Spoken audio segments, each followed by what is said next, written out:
anything you'd like to say to Don Lemon? Cocksucker, stop.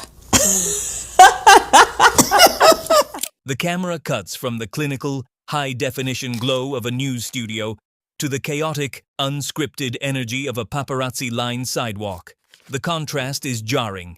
The tailored suit of the media elite versus the raw, unfiltered fury of the street's most vocal queen.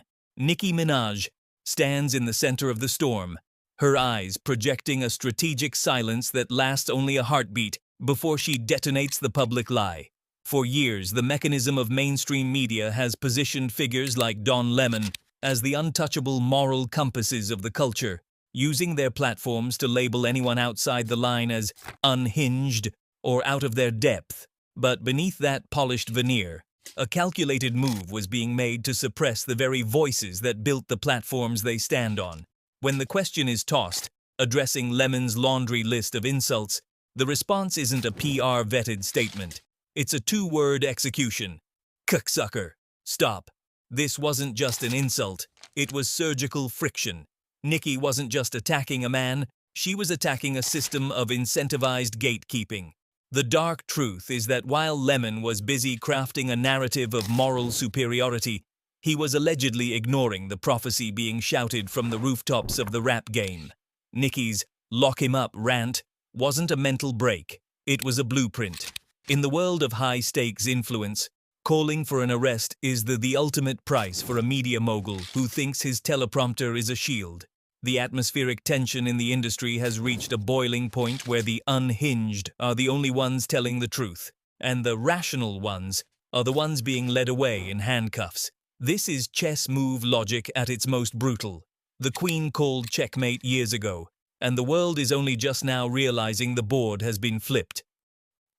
Last night, the DOJ sent a team of federal agents to arrest me in the middle of the night for something that I've been doing for the last 30 years, and that is covering the news. The First Amendment of the Constitution protects that work for me and for countless of other journalists who do what I do.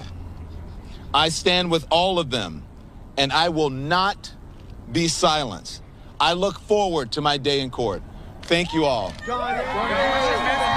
The visual cuts from Nicki's neon-lit world to the sterile blue-tinted shadows of a federal courthouse. The atmospheric weight shifts instantly. While the Queen of Rap was calling for order, the mechanism of federal power was already in motion. This is the contradiction play. Lemon stands on the courthouse steps, draped in a cream-colored double-breasted suit, the same threads he was wearing when federal agents snatched him from the luxury of the Grammys, and invokes the First Amendment. He speaks of covering the news, but the dark truth in the indictment paints a picture of surgical friction, alleging he didn't just film a protest, but conspired to invade a house of worship to oppress and intimidate. This is the ultimate price for a man who believed his 30-year legacy made him a ghost in the room. The DOJ's move was a calculated move, arresting a media titan in the middle of the night to send a chilling message to every independent creator. Lemon's defiance, "I will not be silenced," is his final chess piece, a play for the moral high ground, while the federal Iron Curtain closes in. But as Nicki Minaj's prophecy rings through the speakers, the streets aren't hearing a journalist. They're hearing the sound of a strategic silence finally being broken by the clink of handcuffs.